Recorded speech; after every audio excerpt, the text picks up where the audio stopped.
Hi friends, మా పరంపర 14 channel నుండి మీ పిల్లల కోసం మరికొన్ని ప్రార్థనా శ్లోకాలు.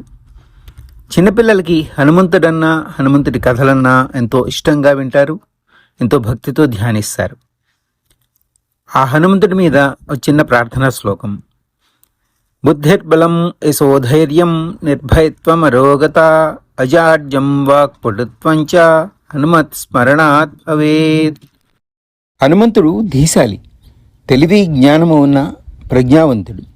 అలాంటి హనుమంతుడిని భక్తితో ప్రార్థిస్తే ధైర్యము, బలము, యశస్సు, కీర్తి వాటితో పాటు మంచిగా మాట్లాడే నేర్పు కలుగుతుందని ఈ శ్లోకం యొక్క భావం. హనుమంతుడు ఎల్లవేళలా భక్తి శ్రద్ధలతో కొలిచే శ్రీరామచంద్రుని గురించి ఒక శ్లోకము, దాని యొక్క భావం తెలుసుకుందాం. శ్రీరామ రామ రామేతి రమే రామే మనోరమే సహస్రనామ తత్తుల్యం రామనామ వరాననే. శ్రీరామ రామ రామేతి అనేది అత్యంత శక్తివంతమైన తారక మంత్రం మరియు ప్రసిద్ధ రామశ్లోకం.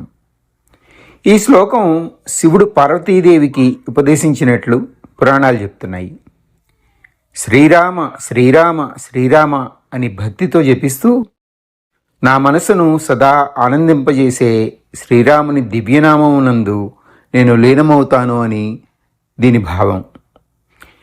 ఈ శ్రీరామనామమును జపిస్తే విష్ణు సహస్రనామములకు సమానమైనది అని కూడా పార్వతీదేవితో చెప్పినట్లు పురాణాలు చెప్తున్నాయి.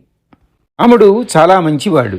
ఆయన పేరును శ్రీరామ శ్రీరామ శ్రీరామ అని ప్రేమగా పలికితే మనసు ప్రశాంతంగా ఉంటుంది, మంచి ఆలోచనలు వస్తాయని పిల్లలకు నేర్పించవచ్చు. పిల్లలు ఉదయం నిద్ర లేవగానే చదువుకోవాల్సిన మరొక ముఖ్యమైన శ్లోకం, దాని అర్థం తెలుసుకుందాం.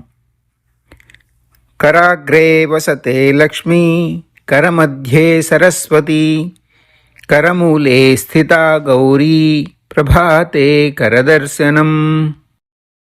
మన అరచేతి అగ్రభాగాన లక్ష్మీదేవి, మధ్య భాగాన సరస్వతి, మూల భాగాన పార్వతీదేవి ఉంటారని దీని అర్థం.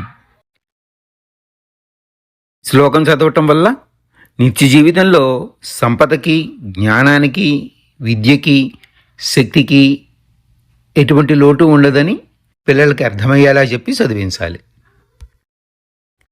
సర్వశ్రేయోభివృద్ధిరస్తు. శుభం.